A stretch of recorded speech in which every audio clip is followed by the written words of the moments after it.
बुलेटिनच्या सुरुवातीलाच बातमी आहे नगर परिषदा आणि नगरपालिकांच्या निवडणुकांसंदर्भातली।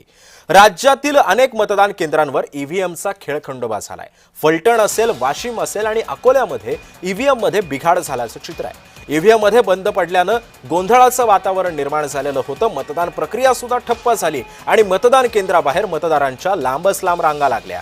या मतदारांमधला घोळ सोडवण्यासाठी पोलिसांना सुद्धा यामध्ये हस्तक्षेप करायला लागलेला होता। ही तीन दृश्य आपण पाहतोय। फलटण, अकोला आणि वाशिम मधली ही दृश्य आहेत। या तीनही मतदान केंद्राबाहेर सध्या मतदारांचा गोंधळ उडालेला होता। अचानकपणे ईव्हीएम बंद पडल्यानं हा गोंधळ उडालेला होता। मतदारांमध्ये सुद्धा संभ्रमाचं वातावरण निर्माण झालं होतं।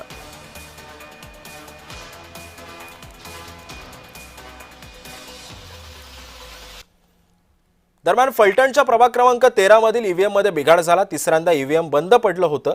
ईव्हीएम बंद पडल्यानं गोंधळाचं वातावरण निर्माण झालं। मतदान प्रक्रिया ठप्प झाली आणि मतदारांच्या लांबच लांब रांगा आपल्याला या ठिकाणी पाहायला मिळतात।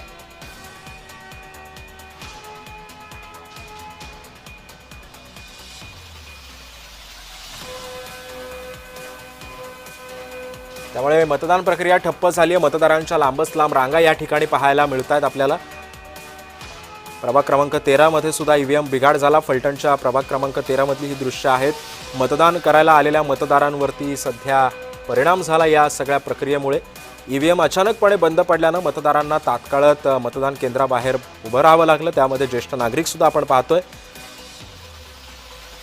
ज्येष्ठ नागरिक सुद्धा मतदानाचा हक्क बजावण्यासाठी या मतदान केंद्रावरती आलेले होते। मात्र ईव्हीएम अचानकपणे बंद पडलं आणि त्यामुळे या मतदारांना मतदान केंद्राबाहेर तात्काळत उभं राहावं लागत आहे। यामध्ये आपण पाहतोय की ज्येष्ठ नागरिक सुद्धा आहेत। प्रभाग क्रमांक 13 मधली ही दृश्य आहेत।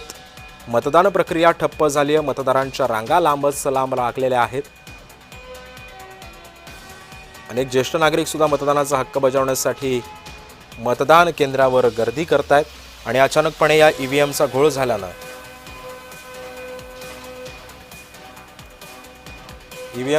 झाल्यानं अचानकपणे ईव्हीएम मशीन बंद पडली आणि या मतदारांना तात्काळत या मतदान केंद्राबाहेर थांबावं लागले। यामध्ये आपण पाहतोय ज्येष्ठ नागरिकांसह अनेक महिलांची सुद्धा उपस्थिती लक्षणीय मानली जाते।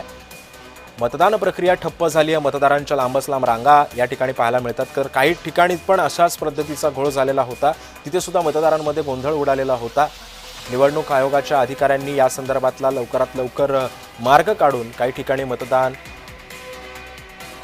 प्रक्रिया वेळी सुरू